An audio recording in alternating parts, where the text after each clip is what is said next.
Welcome to quality cuisine by Ayesha ji. तो आज हम बना रहे हैं बड़ी टेस्टी सेवइयों की खीर यानी गुड़ की सेवइयाँ।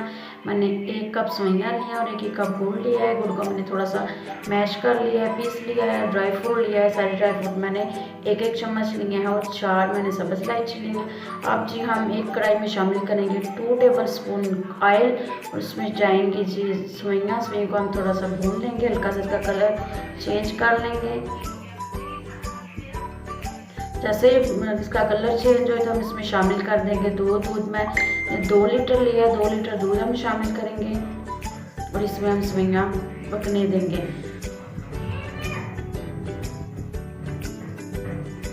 साथ हम इसमें शामिल कर देंगे सब्ज़ इलायची। थोड़ा सा बॉयल आने के बाद इसमें हम शामिल कर देंगे गुड़। गुड़ के मेल्ट होने तक हम इसको मज़ीद पकाएंगे, अच्छी तरह से इसको मिक्स करेंगे और बॉयल आने के बाद जो है सेवइयों को हल्की आंच पे दूध में पकने के लिए छोड़ देंगे। जी तो पक गई है, कुछ इस तरह से हो गई है। बड़ा प्यारा सा क्रीमी सा टेक्सचर बन गया है, बड़ी प्यारी सी लुक आ गई है। हम इसमें अब शामिल कर देंगे जो ड्राई फ्रूट थे। ड्राई फ्रूट शामिल करके हम मज़ीद इसको 1 से 2 मिनट के लिए पकाएंगे। ज़्यादा हम इसको थिक नहीं करेंगे, ये इसी तरह बहुत टेस्टी लगती हैं। जी तो हमारी बड़ी मज़ेदार सी सेवइयों की खीर यानी गुड़ की सेवइयाँ तैयार हैं। रेसिपी ज़रूर ट्राई करें। मेरे वीडियो को लाइक शेयर और चैनल को सब्सक्राइब करें। Thank you.